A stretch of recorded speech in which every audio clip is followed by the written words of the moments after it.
Bonjour Dorian Froidevaux. Bonjour. Bonjour, vous êtes le responsable communication de la fameuse course à obstacles La Ruée des Fadas, C'est ça. dont la 5e édition débutera samedi à Latte près de Montpellier.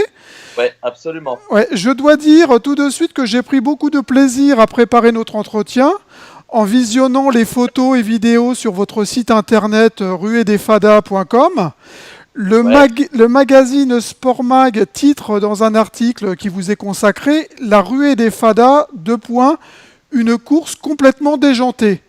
Je, absolument. je crois que ça résume bien les choses.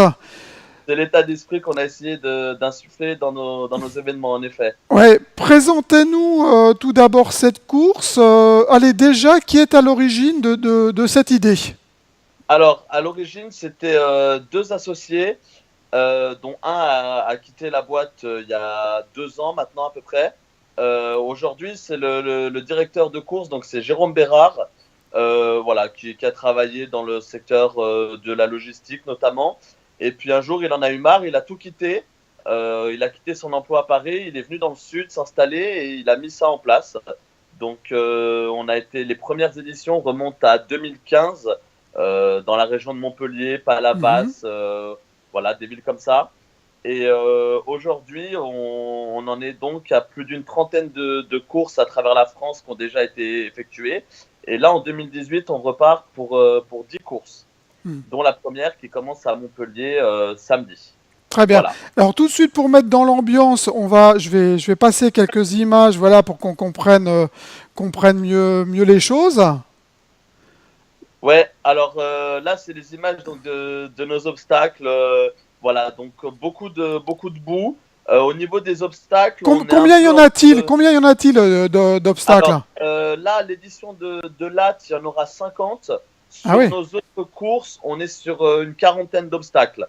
8 km de parcours, donc ça donne un obstacle tous les un peu plus de 500 mètres. Enfin là, tous les 500 mètres pour l'édition de Montpellier. Voilà, on essaie d'avoir un maximum d'obstacles et moins de courses à pied, puisque les gens qui viennent, du coup, viennent bon, pour s'amuser, mais viennent pour les obstacles. S'ils voulaient courir, ils iraient faire des marathons.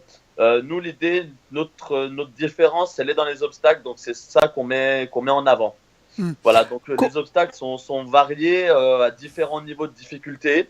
Voilà, l'idée est toujours de s'amuser, de prendre du plaisir et puis aussi de se dépasser le dépassement de soi et puis le travail en équipe. Beaucoup de monde vient courir avec des amis, avec la famille, des collègues.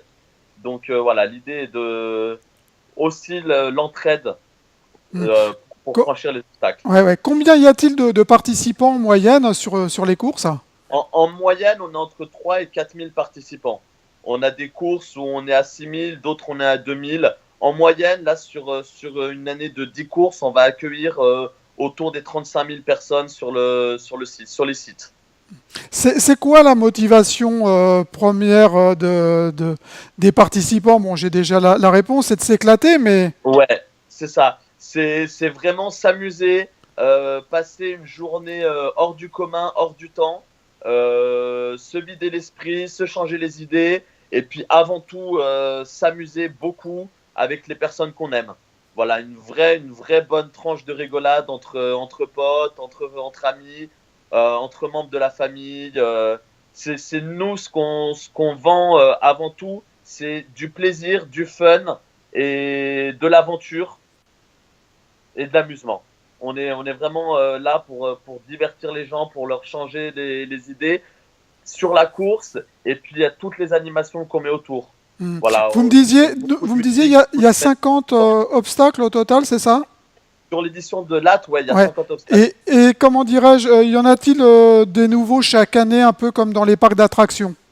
On essaie de renouveler. Là, les personnes qui sont jamais venues à Latte, enfin qui sont même jamais venues sur la rue des Fadas vont en découvrir. Ceux qui sont déjà venus vont en découvrir des nouveaux. En fait, Latte, là, c'est un peu une date historique. C'est là où tout a commencé. Ça fait 5 ans qu'on fait une course là-bas. Ça sera la dernière édition à Latte. Donc pour fêter ça, pour fêter, c'est notre fief. Hein. Nous, on vient de là-bas, on travaille à Latte toute l'année. C'est notre fief. Donc pour fêter dignement ce parcours qui nous a accueillis depuis tout ce temps, on a décidé de sortir tous les obstacles qu'on pouvait mettre en place. Donc 50. Donc il y en aura forcément des nouveaux. Même des personnes qui ont déjà couru la Ruée des Fadas à Latte vont découvrir de nouveaux obstacles et un nouveau parcours. Ok. Sans jeu de mots, quel est l'obstacle incontournable?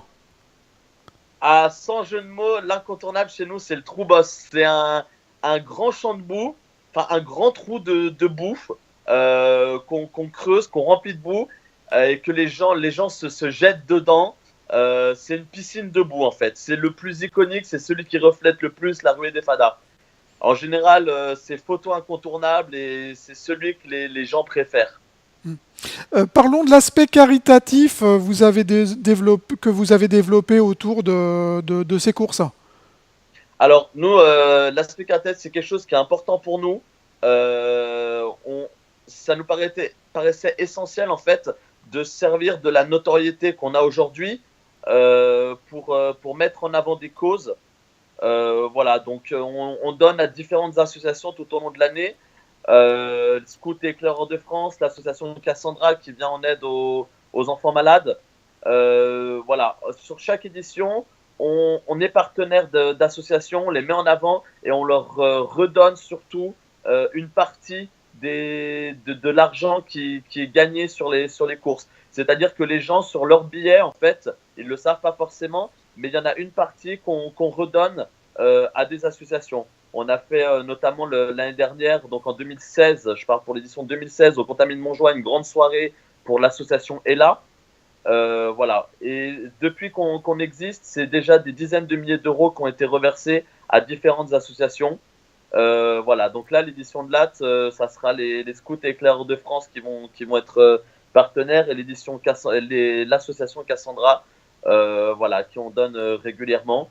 Il y a aussi l'association Caire d'Afrique, il y en a beaucoup que vous pouvez retrouver sur notre site internet si vous voulez vous intéresser à ce qu'elles font.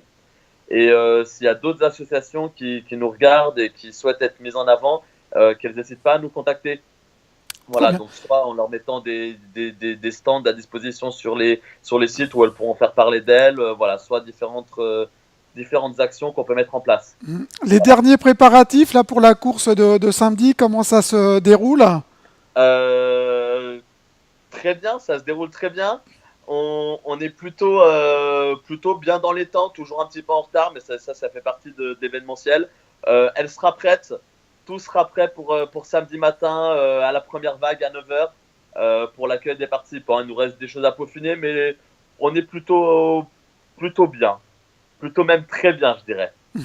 Rappelez-nous le calendrier des prochaines courses. Alors, donc là, le 28 avril, l'édition de Latte. Ensuite, on partira en Bourgogne, à Dijon, au domaine du lac de Chour, à une vingtaine de kilomètres de Dijon, le 13 mai. Ensuite, on enchaînera à Paris, au domaine de Forestil, à Montalet-le-Bois, dans les Yvelines, le 27 mai. Ensuite, on partira le 3 juin à Saint-Philbert-de-Grandlieu, à côté de Nantes. Puis, on redescendra à Montpellier, où on prendra un petit peu de repos avant de repartir à Toulouse et Bordeaux, qui seront Bordeaux le 17 juin au domaine du Pontier et le 24 juin à Toulouse à Cornebarieux. Ensuite, ça sera les vacances d'été, un repos bien mérité après un printemps chargé.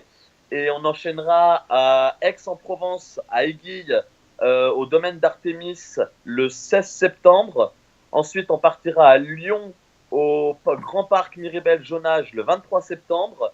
Et enfin, la petite dernière, la nouvelle édition à Strasbourg, à Bruma, au Parc Aventure de Bruma, le 7 octobre.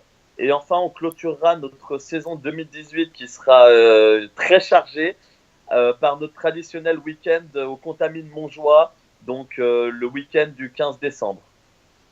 Super, merci à vous Dorian, bon courage pour samedi. Merci. Et puis à bientôt alors. Merci beaucoup. Excellente journée à vous. Au revoir.